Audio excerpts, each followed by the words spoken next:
میں جھوم جھوم کر درود شریف کا نذرانہ پیش کریں اور پڑھیں اللہم صلی علی سیدنا و شفیعنا و حبیبنا و مولانا محمد و بارک وسلم صلاۃ و سلاما علیک یا رسول اللہ صلی اللہ تعالی علیہ وسلم۔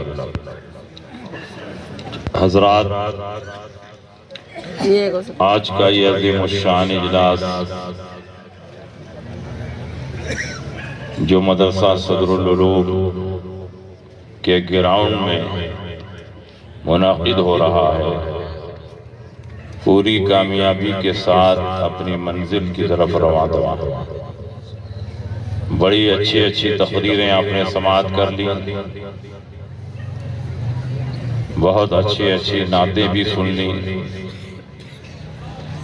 تھوڑی دیر کے لیے میں بھی حاضر ہوں، میرے بعد انشاءاللہ ادارے سے فارغ ہونے والے طلباء کی دستار بندی ہوگی اور آپ حضرات ماتھے کی نگاہوں سے دستار بندی کا روح پرور منظر دیکھیں گے۔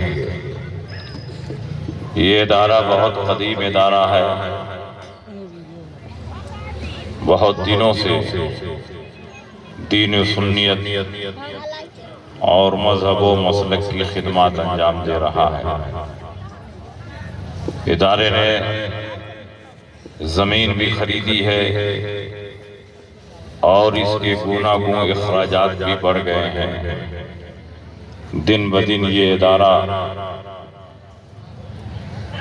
تیزی کے ساتھ آگے بڑھ رہا ہے اور اپنے منصوبوں پر، اپنے اہداف پر، اپنے مقاصد کی طرف بڑی تیزی کے ساتھ آگے بڑھ رہا ہے۔ یہ آپ کی مذہبی ذمہ داری ہے کہ اس ادارے کی اور اس طرح کے جتنے اہل سنت کے ادارے ہیں سب کی آپ مدد کریں، سب کا تعاون کریں تاکہ یہ ادارہ پوری کامیابی کے ساتھ اپنے منصوبوں پر عمل کر سکے۔ اسٹیج پر بڑے موقر علماء، حفاظ و قراء، ائمہ مساجد تشریف فرمائے اور میرے بہت سے خصوصی احباب بھی ہیں۔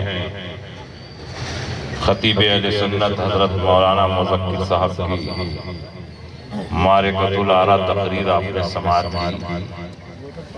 حضرت مولانا زکریا صاحب، میرے محب مخلص حضرت مولانا اشفاق صاحب، اس ادارے کے پرنسپل مولانا شمیم صاحب، حضرت قاری خلق اللہ صاحب، اور بھی ہمارے بہت سے اساتذہ یہاں تشریف فرما ہیں۔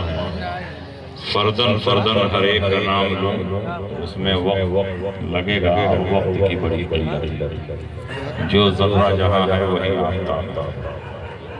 میں نے جس آیت کریمہ کی تلاوت کی، اللہ رب العزت ارشاد فرماتا ہے وَكُلًّا وَعَدَ اللَّهُ الْحُسْنَى۔ اللہ نے سارے صحابہ سے جنت کا وعدہ فرمایا۔ پہلے اللہ نے صحابہ کی دو قسمیں بیان کی۔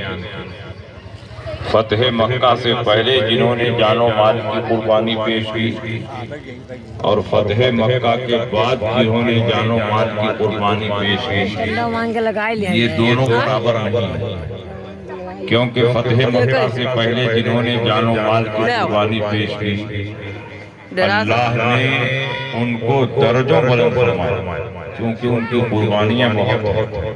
انہوں نے اسلام کے لیے مسائل اور مشکلات کا زیادہ سامنا کیا، بعد والوں نے کم مشکلات اور مصائب کا سامنا کیا، لیکن ایک نقطے پر اللہ نے سارے صحابہ کو جمع فرمایا۔ وَكُلًّا وَعَدَ اللَّهُ الْحُسْنَى۔ اللہ نے سارے صحابہ سے جنت کا وعدہ فرما لیا، اور جب اللہ نے سارے صحابہ سے جنت کا وعدہ فرما لیا تو سارے صحابہ جنتی ہیں، یہی ہمارا ایمان ہے، کیونکہ اللہ کا وعدہ غلط نہیں ہو سکتا۔ فتح مکہ سے پہلے والے ہوں، فتح مکہ کے بعد والے ہوں، بدری صحابہ ہوں، احد والے ہوں، خندق والے ہوں، اصحاب بیعت رضوان ہوں، سارے صحابہ جنتی ہیں، یہی اہل سنت کا اجماعی موقف ہے۔ اللہ رب العزت نے قرآن عظیم میں جگہ جگہ صحابہ کی عظمت شان کو بیان فرمایا۔ رسول پاک سید عالم صلی اللہ علیہ وسلم نے کثیر حدیثوں میں صحابہ کی شان کو بیان فرمایا۔ وقت نہیں ہے کہ میں ان آیتوں کو پڑھ کر سناؤں اور ان حدیثوں کو پڑھ کر سناؤں۔ نبی اکرم صلی اللہ علیہ وسلم نے ارشاد فرمایا، ایک حدیث سنیے، اولئک اصحاب محمد صلی اللہ علیہ وسلم كانوا افضل هذه الامه وابرها قلوبا وعامقها علما واقلها تكلفا اختارهم الله لصحبة نبيه ولاقامة دينه۔ یہ محمد صلی اللہ علیہ وسلم کے صحابہ ہیں، یہ امت میں سب سے افضل ہے، ان کے دلوں میں تقویٰ اور پرہیزگاری بہت زیادہ ہے، یہ علم میں سب سے زیادہ گہرائی اور گہرائی رکھتے ہیں، یہ تکلفات دنیا اور دنیا کی زیب و زینت سے بہت دور ہے۔ یہ وہ نفوس قدسیہ ہے کہ اللہ نے اپنے حبیب کی صحبت اور ان کے دین کی نصرت و حمایت کے لیے منتخب فرما لیا۔ جن کو اللہ نے منتخب فرما لیا ہو ان پر زبان دان دراز کرنا، جن کو اللہ نے چن لیا ہو ان کی توہین کرنا اور ان کی شان گھٹانا، یہ حقیقت میں اللہ کے انتخاب کا حملہ ہے۔ اور ہم اہل سنت ہر صحابی کی تعظیم کرتے ہیں، ہر صحابی کو جنتی مانتے ہیں، ہر صحابی کو فلاح یافتہ مانتے ہیں، کیونکہ اللہ نے ہر صحابی کو اپنی رضا کی سند عطا فرمائی۔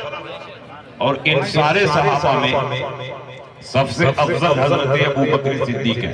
یہ بھی اہل سنت کا اجماعی مسئلہ، اور یہ مسئلہ عقیدت کا نہیں، عقیدے کا ہے۔ کثیر حدیثوں سے حضرت صدیق اکبر کی